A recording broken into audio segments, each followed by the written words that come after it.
നിശ്ചയിക്കുന്ന വിലക്ക് ഇത് വിൽപ്പന നടത്താനുള്ള ഒരു സ്കോപ്പ്, ഒരു സാധ്യത ഈ കേരള സമൂഹത്തിൽ ഉണ്ട്. അത് ഉപയോഗപ്പെടുത്തിക്കൊണ്ട് മാർക്കറ്റിൽ നിന്ന് പരമാവധി വരുമാനം ഈടാക്കുക. അല്ലാതെ ഈ 60കളിൽ നമ്മൾ വ്യവസായ നയമായിട്ട് പറഞ്ഞിരുന്നതെന്ന് വെച്ചാൽ ഉൽപ്പാദന ക്ഷമത വർദ്ധിപ്പിക്കുക എന്ന് പറഞ്ഞിട്ട് അളവിലുള്ള വർധനവിലാണ് നമ്മൾ നേരത്തെ മുൻതൂക്കം കൊടുത്തത്. അപ്പോൾ ഇന്ന് അളവിൻ്റെ വർധനയ്ക്ക് പ്രസക്തിയില്ല.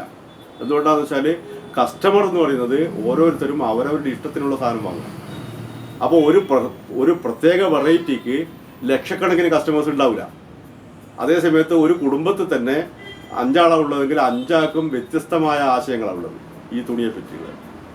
അപ്പോൾ ചെറിയ പ്രൊഡക്ഷൻ വ്യത്യസ്തമായ വൈവിധ്യമായ ഡിസൈനുകളിൽ ഉൽപ്പാദിപ്പിക്കുക.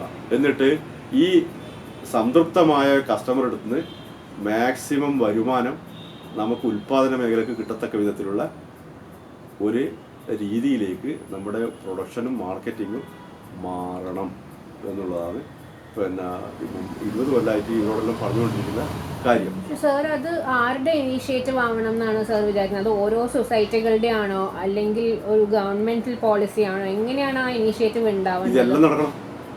ഞാനതിൻ്റെ ഉത്തരവാദിത്തം കൊടുക്കുന്നത് സൊസൈറ്റി മാനേജ്മെന്റ് മുതൽ മന്ത്രിസഭ വരെയുള്ള നമ്മുടെ സമൂഹത്തെ മാനേജ് ചെയ്യുന്ന ഈ ഗ്രൂപ്പ് ഉണ്ടല്ലോ, ആ ഗ്രൂപ്പ് മൊത്തത്തിൽ വിചാരിക്കണം ഈ സംഗതിക്ക് ഞാൻ വേണ്ടത്.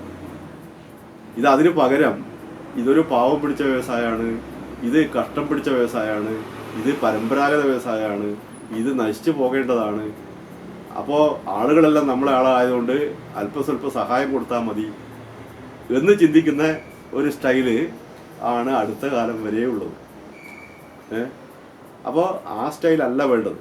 മറിച്ച് ഇത് പ്രോഡക്റ്റ് എന്നുള്ള നിലക്ക് ഇന്നത്തെ മാർക്കറ്റിൽ വളരെ നന്നായിട്ട് ചെലവഴിക്കാൻ കഴിയുന്ന പ്രോഡക്റ്റാണ്.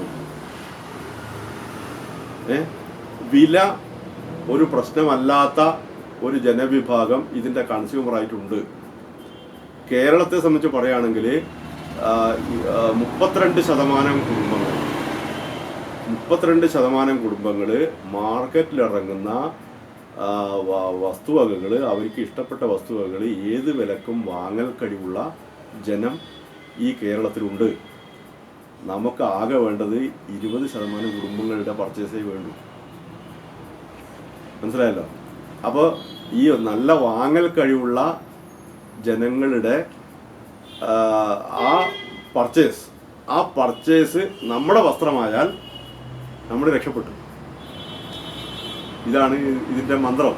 വേറെ മന്ത്രമൊന്നും ഇതിനില്ല. ഞാൻ ഒരൊറ്റ ഉദാഹരണം പറയാം. ഈ ചെറുക്കലായതുകൊണ്ട് തന്നെ ചെറുക്കലുമായി ബന്ധപ്പെട്ടൊരു ഉദാഹരണം പറയാം.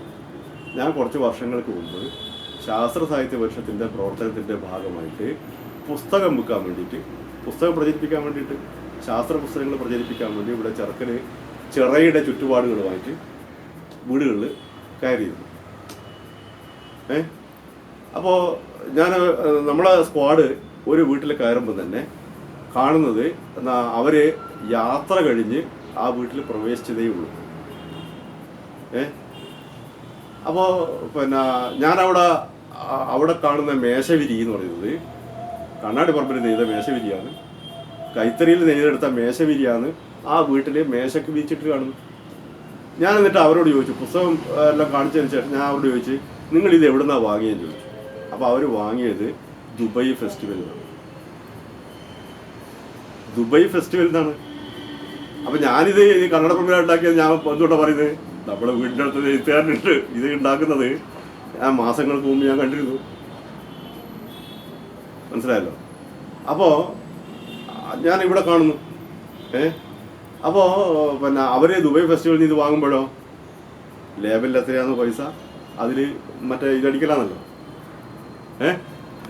പഞ്ചിയലാണല്ലോ, വേറെ വിലപേശലോ അങ്ങനത്തെ ഒന്നുമില്ലല്ലോ. എത്രക്കാ വാങ്ങുക? അപ്പോൾ ഈ ഒരു ഷീറ്റ് $23. $23 ഇന്ത്യൻ രൂപയിൽ കൺവേർട്ട് ചെയ്ത് എത്രയായിരിക്കും?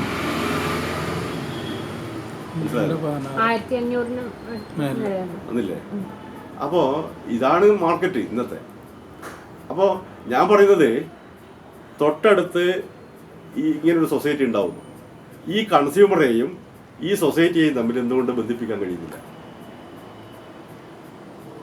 മനസ്സിലായല്ലോ? അപ്പോൾ ആ ലിങ്ക് ആരുണ്ടാക്കും? അത് ഒരു വിഷയം.